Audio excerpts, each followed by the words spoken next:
Bien, alors étant donné qu'on a un filtre dynamique, tout filtre mis sur un objet dynamique devient un filtre dynamique. Eh bien, vous allez pouvoir double-cliquer sur le mot passe haut et aller remodifier le réglage. Et vous voyez dynamiquement ce que ça donne derrière. J'ai pris expressément une image de jardin avec du vert parce que c'est typiquement le genre de choses difficiles pour obtenir du détail correct. Arriver à voir le détail là dans le vert, c'est pas mal quand même. Hein. Quand on voit l'avant et après, ça c'est avant, après, ça booste quand même la netteté.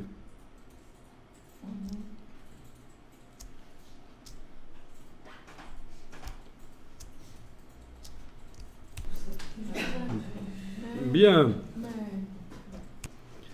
Alors, on va redimensionner l'image. On va faire moins de pixels. On va faire une image qui va être affichée sur un site web. Donc, beaucoup moins de pixels. Parce que, vous voyez, quand je double-clique sur la loupe, déjà avec mon écran qui a pas mal de points, l'image n'apparaît pas en entier. Alors, imaginez sur l'écran d'un internaute qui a moins de points sur son écran, il va vraiment voir qu'une partie de l'image. Ce n'est pas une image à taille Internet, ça. Alors, pour conserver en permanence tous les pixels qui sont là, les conserver dans l'image, vous savez qu'il faut mettre dans un objet dynamique le calque d'arrière-plan. Clic droit à droite du nom, convertir en objet dynamique. Comme ça, je peux redimensionner comme je veux. L'image, je vais pouvoir diminuer le nombre de pixels. Vous voulez qu'on teste une fois qu'on a fait ça? Oui, on va faire ça. Faites image, taille de l'image. Vous avez bien l'icône d'objet dynamique qui est sur le calque, là. Ça veut dire qu'on a mis tous les pixels dans un objet dynamique. OK, vous avez rééchantillonnage qui est enclenché dans la boîte taille de l'image. Oui. Ben, essayez de mettre 18 à la place de 180. OK, ça va me faire 100 fois moins de pixels. Et voilà. On voit qu'il y a 100 fois moins de pixels.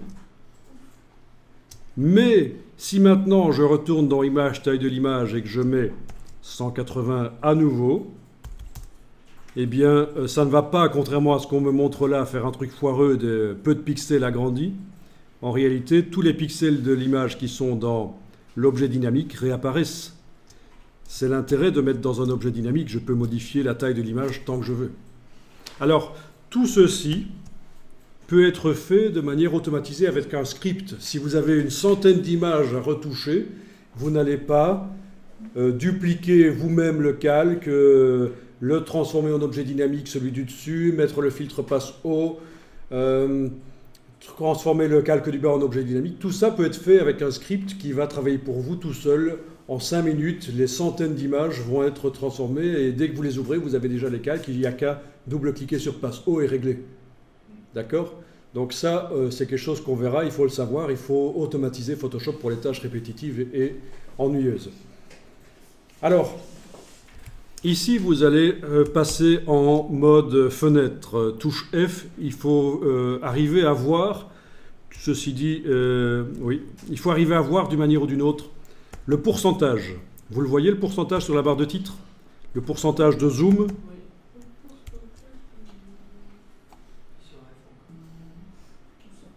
Il était également indiqué peut-être en bas, à gauche, le pourcentage de zoom. Bon, ceci dit, non, je vous ai dit qu'il fallait passer en mode fenêtre, mais on peut aussi le faire par ici. Menu fenêtre, navigation. La palette navigation vous montre le pourcentage là. Alors accrochez-vous parce que là, il faut comprendre la logique. Ça, c'est le taux de zoom, d'accord, qui est indiqué là en pourcentage. Avec le curseur, vous pouvez zoomer en avant, en arrière, avec la roulette de la souris aussi, évidemment.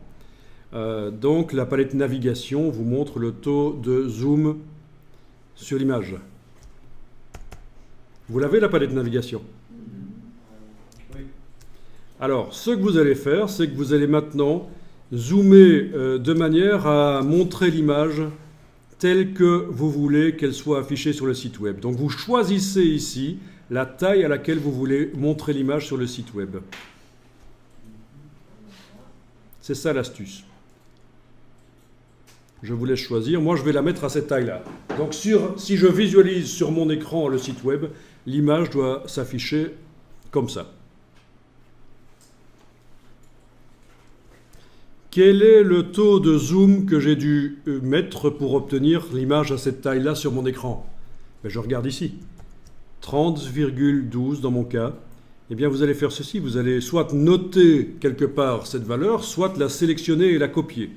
Sans le pourcentage, juste la valeur comme ça. Vous voyez, vous la sélectionnez comme ça et vous faites un CTRL-C pour copier la valeur. Et maintenant, et là je zoome expressément pour brouiller un peu les pistes. Maintenant, on va dimensionner l'image à cette valeur-là que j'ai été copiée pour l'adapter pour le site web. En allant dans Images, taille de l'image. Vous avez rééchantillonnage qui est enclenché. Vous vous mettez en pourcent à la place de centimètres. Et vous collez la valeur que vous avez été copiée tout à l'heure, 30,12 dans mon cas. Et on voit que je vais passer d'une image de 18 mégaoctets à 1,63. Donc forcément, je réduis le nombre de pixels dans l'image. Vous voyez la logique ? Je me sers du zoom pour décider à quelle dimension je veux l'image sur le site web. Et puis je modifie réellement l'image pour la mettre, pour que quand on l'envoie sur un site web, elle s'affiche à cette dimension-là. Voilà, je clique sur OK. Et donc, quand vous double-cliquez sur la loupe dans la palette des outils, vous voyez l'image avec son nombre de pixels là. Tous les pixels apparaissent et elle a la dimension que vous vouliez qu'elle ait. Ben oui. Il y a juste un dernier problème, c'est que la valeur de passe haut était bonne pour une image qui avait beaucoup de pixels, mais n'est plus bonne pour une image qui en a peu. Il faut que je double-clique sur le filtre passe haut et que j'aille régler la netteté. Voilà. Il faut que j'adapte à chaque fois le réglage passe haut à l'image avec son nombre de pixels nouveau, en fait. Hein.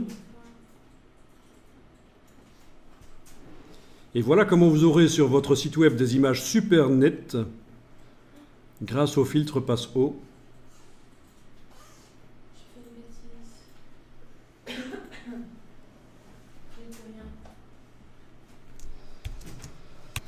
Voilà.